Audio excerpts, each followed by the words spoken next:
The people who operate the Fukushima Daiichi nuclear plant have apologized for failing to report the radiation exposure of their employees. The revelation raises questions over the safety of 20,000 people who have worked or are currently employed at the crippled plant. Utilities in Japan are legally obliged to measure workers' individual radiation dosages and keep them under certain limits. Power companies submit the data every year to a national database. But representatives of Tokyo Electric Power Company say they have filed no radiation figures for people who had worked at Fukushima Daiichi since the nuclear meltdown of March 2011. But representatives of Tokyo Electric Power Company say they have filed no radiation figures for people who had worked at Fukushima Daiichi since the nuclear meltdown of March 2011. TEPCO officials say it took time to transfer the data into electronic form because for some time after the accident, workers recorded their radiation doses on paper. The officials say they will submit the data by the end of next month. Officials at Japan's nuclear regulatory body have released new evacuation guidelines for any future nuclear power plant disaster. The announcement is about 1 month behind schedule. The Nuclear Regulation Authority says residents within 5 kilometers of a disaster-stricken nuclear plant must evacuate before the release of radioactive substances. Iodine tablets will be distributed to households within 5 kilometers of a nuclear plant. Iodine helps prevent the thyroid gland from absorbing radioactivity. Residents within a 5 to 30 kilometer radius will be asked to evacuate if radiation levels reach 500 microsieverts per hour. The new guidelines replace measures set in October last year. In compiling their review, officials spent more than 2 weeks from the end of last month gathering over 3,000 opinions from the public on what to include in the new guidelines. Among the opinions, some people said iodine tablets should be distributed over a wider area. Others called for lowering the radiation level requiring evacuation. Executives from a major Japanese trading house are hoping to tap into Japan's volcanic resources. They want to build a geothermal power plant in the country's largest national park. Officials from Marubeni were in Hokkaido Tuesday for talks with representatives of the local government and a hot spring association. The trading house executives have been studying the possibility of building a power plant in the Daisetsuzan National Park. They hope to begin surveying the ground in June. They want to use electromagnetic waves to check the scale and location of the heat source. Local council members would then study the impact of a power plant on the local environment in hot springs. It would be the first such survey in a Japanese national park. The government last year eased regulations for developing parks. Oh my God, no way, dude.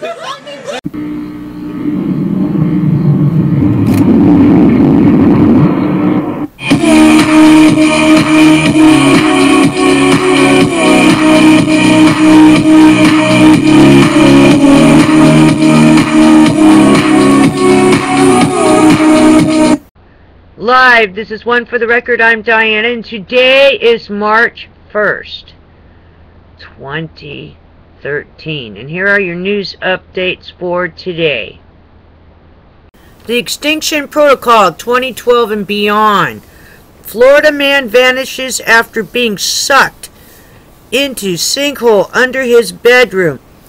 And here's a picture depicting all the sinkholes in Florida since 1954, and the information was provided by the Geological Survey Maps Services, number 110, sinkhole type, development and distribution in Florida. And of course this is for educational purposes only, so I'm showing you, look at all the sinkholes. Wow. Also, double earthquake strike Kuril Islands region. Also, major earthquake strike the Pacific Ring, and that was yesterday. Moving on to the watchers watching the world. 2 strong earthquakes, magnitude 6.5, hit Kuril Islands. That's 2 strong earthquakes. Van Allen probes reveal a new radiation belt around Earth. Heads up! New radiation belt around Earth. Also, very strong earthquake, magnitude 6.9, struck Kuril Islands. Alrighty then. And then, of course, yesterday, mysterious new disease striking young women. Symptoms mimic demonic possession. What? Better check if they're on some certain medications. Wow. Alrighty then. Let's get rid of that. Moving on. Let's go into the ENENEWS. I don't know why it's not up here anymore, but we'll go back into it. ENENEWS. I am attaching a bunch of stuff off of ENENEWS. Some of it is from Miss Milky the Clown 1 channel. Some are not. Alright. Let's see here. Gotta get back into the ENENEWS. Of course, we're going live. There you go.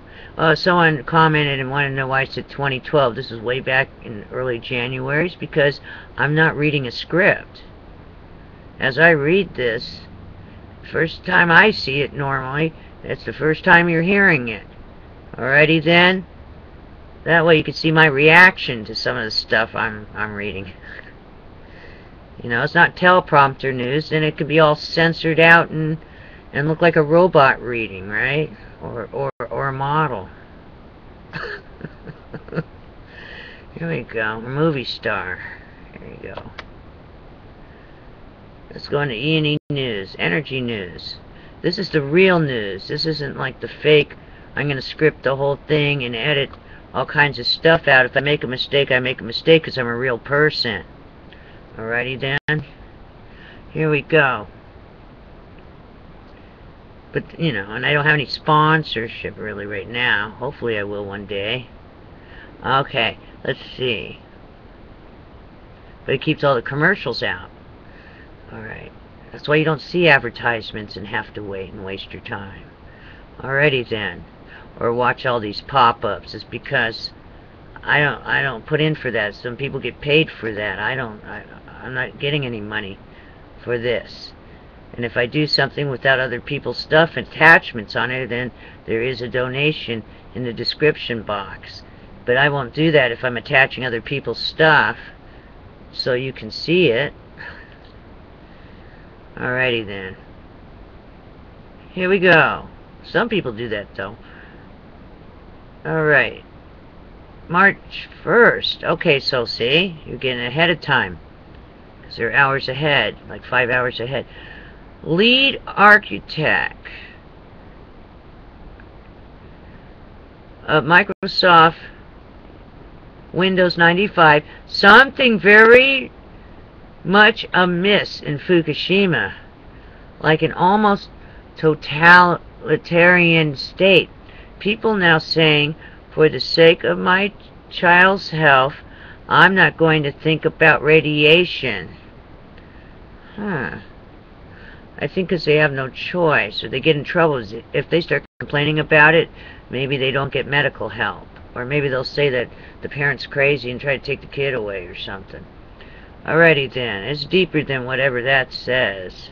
There's a deep meaning behind it. Why? Alrighty then. Fukushima Daiichi worker dies. Had been preparing cover for unit number 3. Also, March 1st. Fukushima mother. Are they going to kill these children? Lawyer. Nation's worst child abuse in history. Tried to get the video on that. I couldn't. It wouldn't come up. So, I'll read that again. Fukushima mother. Are they going to kill these children? And lawyer. Nation's worst child abuse in history. Alrighty then. You got that, all you non-profit organizations? There you go. Huh? There it is. And it's still going on. Alright. That's horrible. Crimes against humanity. Crimes. It's not just the children. It's the adults too. Alright? It's everyone over there. It's everyone that wasn't told about the radiation and how bad it was. Alright? And all the news, all that worldly news, that's the mainstream media that goes all over the world. what's happened? I guess they dropped the ball. They're crimes against humanity also. And all the politicians. All that. Later down the line, a lot of people are... By the way, they're going to have to answer for what's happened sooner or later when they meet their maker. Or, sooner or later, there's going to be a big thing going on where people are going to be thrown in jail. Oh, well. Reuters. Headline. Fukushima mothers worry about cancer risk. That was yesterday. Also, top UN newspaper headline, Fukushima cancer risk played down to aid nuclear industry. Oh. And then also, this was yesterday. TV, Fukushima kids with nosebleeds, diarrhea, mouth blisters, other problems. Symptoms go away after leaving area. Used to be in good health, now picking up every little bug going around. Alrighty then. Alrighty. Let's go in. That was the Fukushima ENENEWS. Let's go into U.S. Canada ENENEWS. I'm putting a lot of things up, so everything's a little bit out of order. Let's see here. New flyover of giant sinkhole. Dirt road around area complete. Wow. Also today, top economist. Nuclear power is over. Frankly, I think from a business perspective, it's over. I think it's over. Here's the situation. Sure it is. That's why they keep trying to build new ones and restart them back up. They have job security for the next 24,000 years. Inevitable nuclear power exit in U.S. Bulletin of Atomic Scientists exposes dismal and extremely unattractive situation. Also today, March 1st, TV linking radioactive material at U.S. nuclear site is extremely radioactive and always changing. Also, a couple days ago, Governor, nuclear waste leaking at an estimated 1,000 gallons a year. No available technology to plug the leaks at Hanford. Crimes against humanity. Oh well. Alrighty then.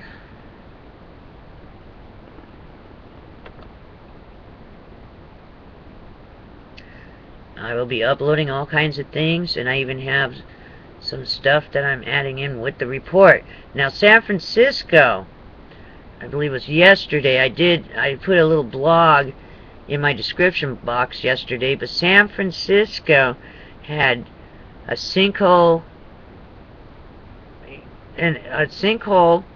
a giant one, because a pipe burst, and then there was another one from pipes and things bursting like across town, and that was 8 hours previous from that one. So you have 2 sinkholes in San Francisco, you have pipes bursting. We might be having ground movement. Heads up! Heads up in California. Alrighty then. It is 5 days down. It's Friday, March 1st. I'll see you again tomorrow. On the flip side, we made it. Alrighty then.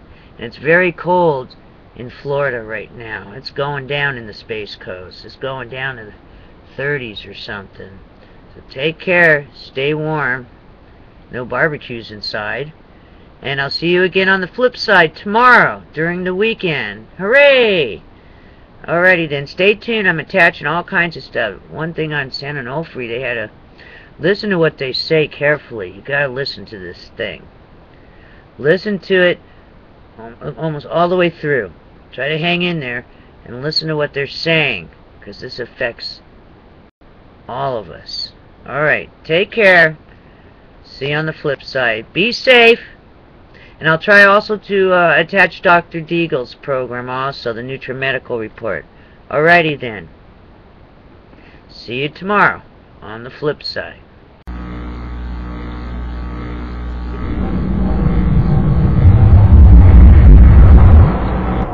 In this case, we've been trying to help out with the San Onofre disaster down here. We know that Southern California Edison actually conspired, it looks like, with Mitsubishi Heavy Industries to put in faulty steam generators that they knew in advance were faulty. They had planned to upgrade this reactor from the start. They were planning to run it and produce more energy without ever getting permission to do so.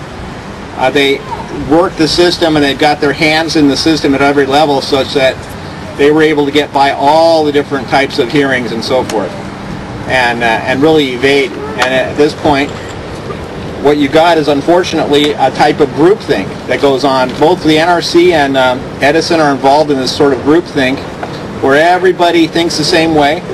Nobody's willing to say no to anything that happens. And as a result, you get a disaster like this because everyone's saying, yeah, it's fine, it'll work, fine, without really checking on it. It is actually hard to make steam generators that work right when you're changing so many things that they change. They added tubes, they changed the configuration inside, all to make more steam so they could make more money without having to go through the process. We've got a whole bunch of people this afternoon that would like to just say a few words about their concern about the safety of the proposal, which is to restart this. They say at 70% is going to be safe. These people are some elected officials and activists at different groups, both from San Diego County and from up here in the Orange County area. First, I'd like to introduce Don Mosier, a Del Mar City Council member and Scripps Institute scientist, and he's really had worked with the Del Mar City Council to come out with a resolution suggesting that that they have a hearing. So, Don. Thank you, Rick. I'm Don Mosier. I'm a City Council member in Del Mar, and we're one of 7 coastal cities that adopted a resolution asking the NRC to have a full license amendment hearing before restarting Unit 2. This is a safety issue for over 8 million people in the 50-mile radius of San Onofre.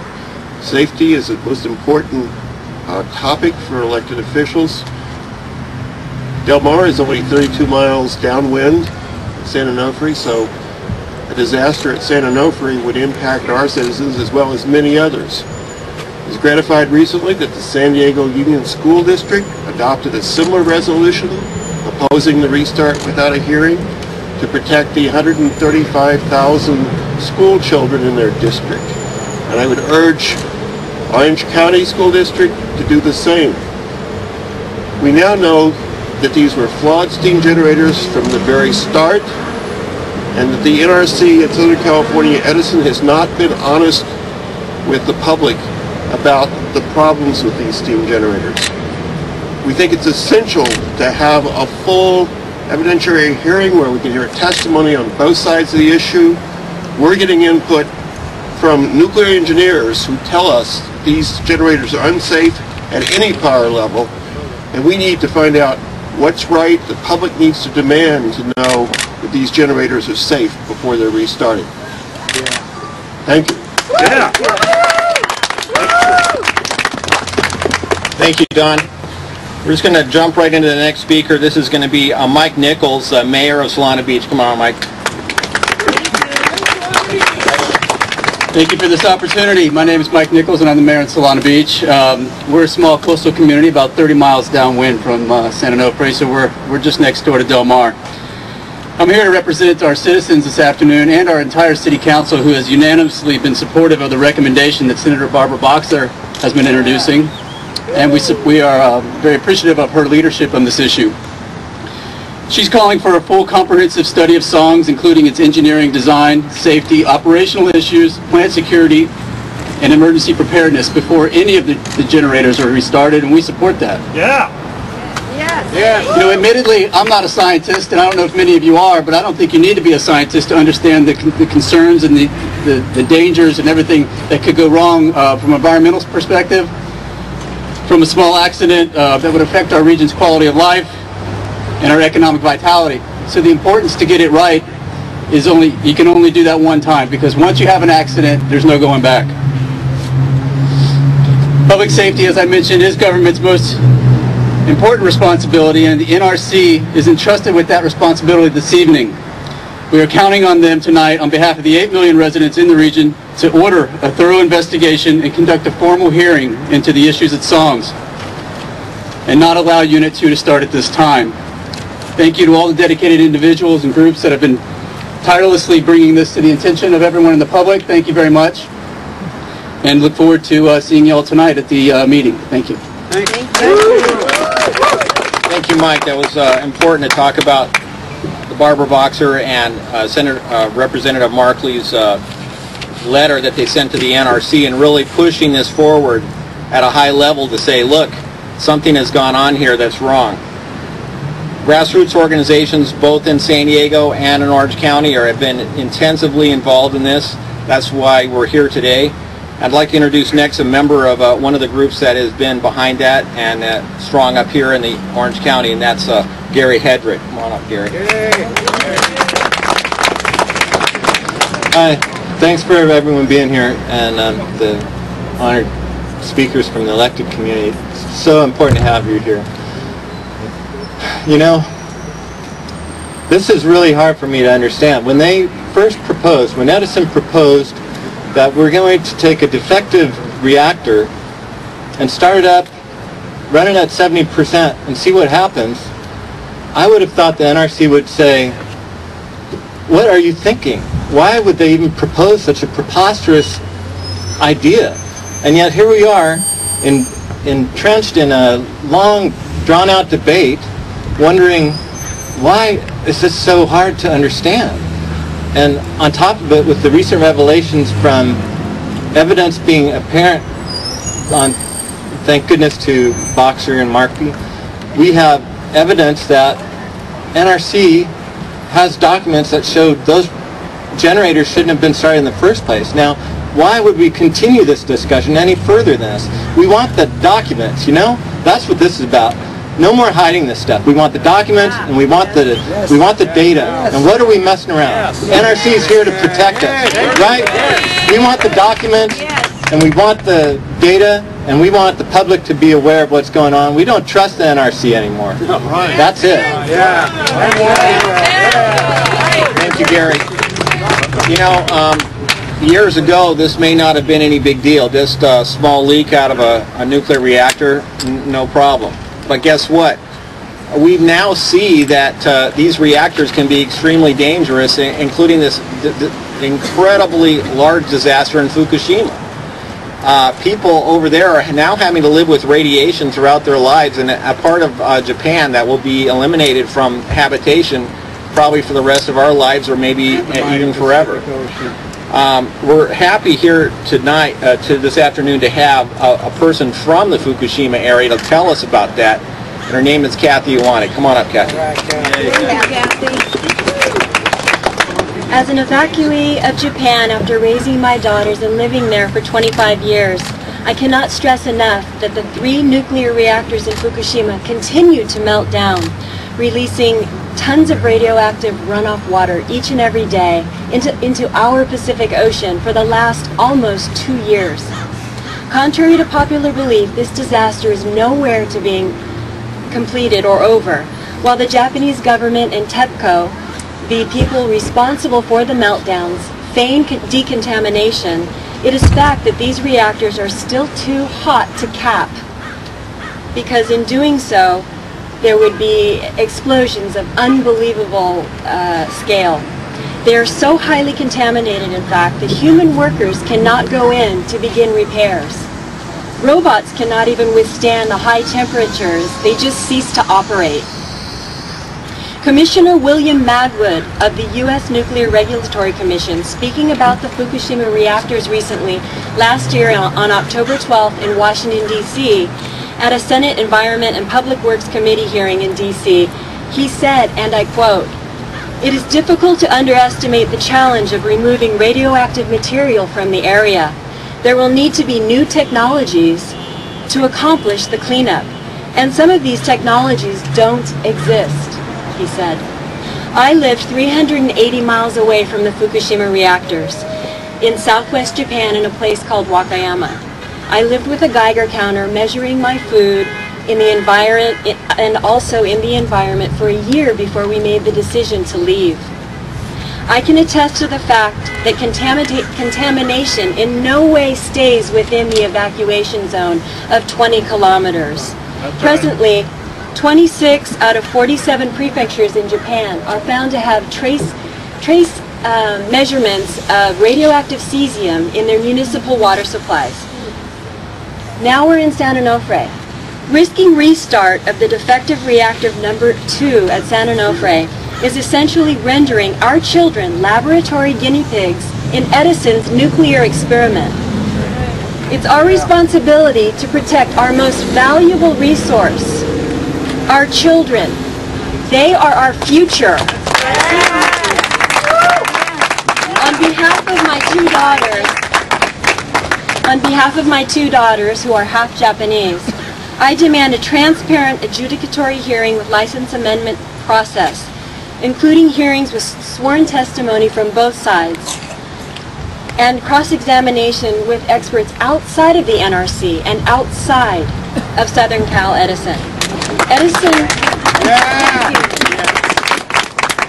Edison refuses to submit their proprietary information that they've been sitting on since October of last year. If they are confident of safe restart of the San Onofre reactor in April, what do they have to hide? We demand transparency and nothing less. Thank you, Kathy. So how dangerous is this for us? You know, we need to know how this is going to affect our lives. Should we be concerned about it? Well, I think I can answer the question for you. The answer is yes, we should be concerned, but let me introduce you to someone that can probably shed some more light on that. We have Deanna Polk here, a registered nurse who knows all about this. Come on up, Deanna. Hi, my name is Deanna Polk. I'm a registered nurse, but I also hold a Master's of Science in Homeland Security, and I'm all but thesis for a Master's of Science in Global Emergency Preparedness and Response. I worked within San Diego County for the last 15 years, helping to develop disaster drills, emergency preparedness plans. I helped form the first decontamination response team at Scripps La Jolla Hospital. And while San Diego County and Orange County has probably the best integrated disaster response in the country and the best responders, the most highly trained responders in the country, we still haven't been able to figure out how to decontaminate an ambulance, how to shelter in place a children's field trip to the San Diego Zoo, how do you shelter in place a surf contest at Trestles, how do you shelter in place a high school football game, our skilled nursing facilities. Our teachers haven't been trained to shelter in place our children in schools. It really can't be done. And I would like, everyone to ask the commissioner some of these questions. If it happened right now, how do our police respond? How are they, going to decontaminate their vehicles? San Onofre is also a known terrorist target. We have this located on an active fault, and the problem is we have too many hazards. You go through this process of assessing what your hazards are and trying to mitigate them, trying to, prevent, an impact. Well, seeing that we've only gotten about 11% of our energy out of that plant, and we have survived without it for a year now, I think the hazards far outweigh the benefits. Thank you. Very well. Thank you, Deanna. If this thing has a disaster, let's face it, we're not going to be able to get around these freeways. There really is no good evacuation plan. How would you plan for something of that magnitude? It's just, you can't. But let's hear somebody who's a professional about urban planning and see what he thinks about the planning on this. We have a gentleman here named Torgan Johnson, professional urban planner and Solana Beach resident. Torgan, come on up.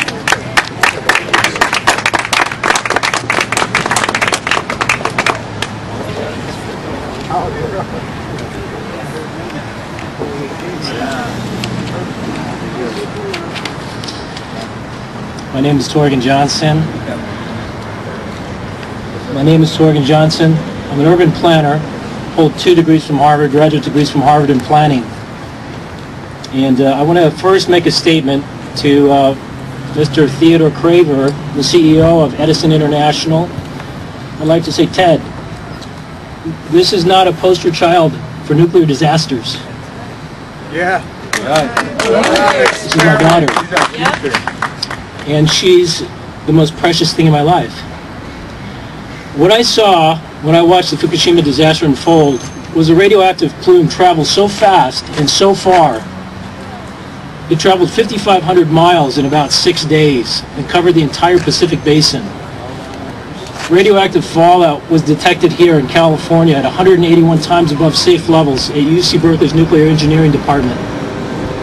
We got no word from our authorities that this was occurring. The EPA, the NRC, FEMA, nobody told us anything. We had to figure it out for ourselves, just like today. We're having to figure this out for ourselves, how to defend ourselves against a system that's broken. We have a regulatory system here that does not consider, the NRC does not consider communities outside of the San Onofre power plant boundary as their jurisdiction. They leave that up to emergency responders. But what can an emergency responder do after an radioactive emergency starts to unfold at San Onofre? Absolutely nothing. Yeah, here comes the buses. Yeah, there's you can't buy better support than that. I've been over there. I was over there. I did a quick study of the impacts that a radioactive accident at San Onofre would inflict on surrounding communities. First, by looking at what it's called the EPZ, which is the emergency planning zone, extends 10 miles out from the power plant. There are 3 cities within that zone. There's San Juan Capistrano, Dana Point, and San Clemente. Just looking at the housing component, the value of the homes, that's your personal nest eggs. It's $47 billion worth of homes that could be lost in a matter of hours. And that sounds outrageous, but that's what we just saw happen in Fukushima, Japan. In other words, FEMA, the NRC, the Interjurisdictional Planning Committee will tell you that they've got an evacuation plan for you. But what they're not telling you is a little surprise at the end of the evacuation, which is that there may be no home to go home to.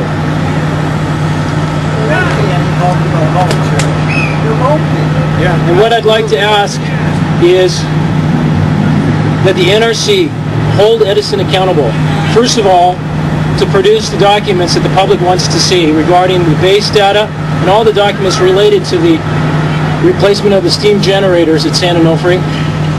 And secondly, to run those steam generator, the replacement project through a fully adjudicatory hearing and thorough license amendment process with independent experts and testimony under oath, and to not even think about restarting reactor number 2 before that process takes place. Thank you. Thank you, Torgan. You know, what we're up against here is, this is a type of for-profit organization that is linked into the government. You don't really have a choice about where your power comes from.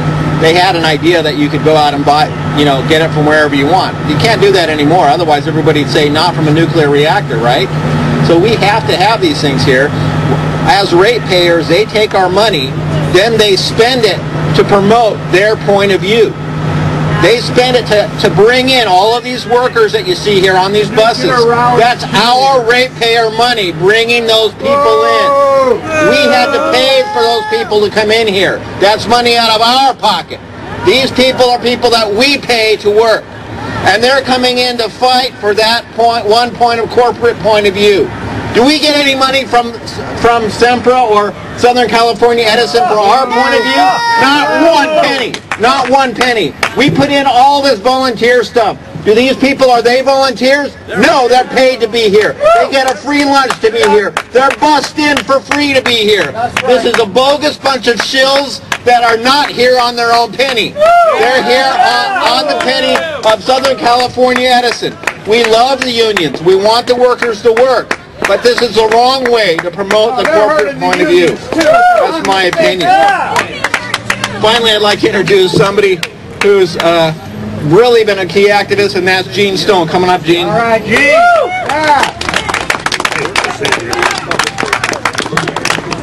Union Brothers, welcome.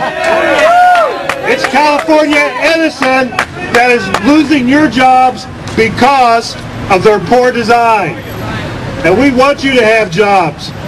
New jobs, new union jobs in the renewable energy field. Green jobs. Unsafe work conditions for union workers. Okay, now here's what I was really going to say. The NRC motto is protecting people and the environment. And this is going to be my statement to them tonight. This is a great motto. Unfortunately, it doesn't seem that the NRC has the same goal. Their goal seems to be to protect and serve the nuclear industry and to keep it going no matter what. NRC, your job is to protect the people and the environment, and that is what we demand of you. Now, we find that Senator Boxer and the NRC has been conducting a secret investigation all the while the new chairman of the NRC talks about transparency. The NRC has lost all authority over people. Any government and any agency, once they lose their moral authority by not being transparent and reactive to the people, have lost all moral authority to govern this issue. If they expect to gain any authority back at all, they need to meet these three conditions. Give the public an adjudicated public hearing under oath here in Orange County as soon as possible. Yes. Only this process will ensure transparency and the protection of the people and the environment. We demand that the NRC put on hold any decision for restart until these conditions are met. A, NRC's secret investigation is complete and made public. Yes. Woo! PUC completes the OII report. While both the NRC and the PUC agencies work independently of each other, and that is important, both agencies need to work on the same timeline for the good of the Californians, our economy, and our safety. We demand that a federal court, this is Rose demands that a federal court make a determination to see if there has been any criminal wrongdoing by the NRC. Also, Rose calls on the Governor Brown to replace Michael Peavy as president of the PUC and to demand that the PUC move on in a timely fashion to complete the OII report. Finally, I would say to Mr. Ted Craver again, stop the nuclear madness and permanently shut down San Onofre and move California Edison's good union workers to the only energy future that California has, and that is renewable energy. Thank you. Thank you, Gene. Those are good words. We do have to move on. It's time to change, to get into our renewable energy world here. Well, with all these buses coming in, I'm going to want to close out this meeting here pretty fast. I do want to say that as an engineer, there's some goofy things about what they've told us so far, and one of them that I find very interesting and unusual, kind of like what Colombo would trigger off of, one of those things that doesn't let you go to sleep at night, is the fact that the second steam generator that they made, that was number 3, and they tightened up the tolerances so that it was made better, actually fell apart twice as fast. Wow. And so this doesn't make any sense. Either somebody is lying about those tolerances, or somebody didn't know what the tolerances should be and just pulled them out of the sky. Wow. Something is really wrong with that picture. So Colombo, if he was here, he'd be working on that one. Wow. So that's the question I'm going to ask today in a little bit more depth. Before we close, I'd like to have a little bit of lighthearted entertainment here. So Tom English, why don't you come up here and sing your song? This is really an excellent song. Go for it, buddy. Can I have the microphone like here? Can you just sing it to him? Yeah, I can. No, that's not it. Oh, that's it. Oh. All right, I'll just do that. Whatever. Here we go. Oh, yeah, no. I was talking to somebody who wants to open San Onofre, and I said, you know, what about Fukushima? And he said, well, you know, we can talk about this if you want to be logical, but if you're not going to be logical, we can't have this conversation. And I was thinking, what part of Fukushima do you not understand? When nuclear contamination hits the fan, plutonium is everywhere, it's in the sea, it's in the air, and we don't even have any evacuation plan. What part of Fukushima do you not understand? What part of Fukushima did you somehow miss when sure is shooting every time with things like this? Destruction rages like a flame, officials play and spin the blame, and all of us are racing, facing the abyss. What part of Fukushima did you somehow miss? Humankind is humankind, and we all make mistakes. Hard sometimes to not be blind and fall for fakes. But even now, before our eyes, it's in the sea, it's in the skies. You know we best prioritize air, water. Come on, guys. What part of Fukushima do you need clarified? What happens when the plate tectonics slip and slide, and then it blows? What happens then? It isn't if, you know it's when, and everybody petrified, nowhere to run, nowhere to hide. What part of Fukushima do you not understand? What then can even FEMA do to lend a hand? The time to make the break is now, to wind and wave and solar power. If we're gonna live, nuclear power must be banned. Wrap your mind round Fukushima. It's no time to be a dreamer. It's no time to be a schemer. Google Fukushima, take a stand.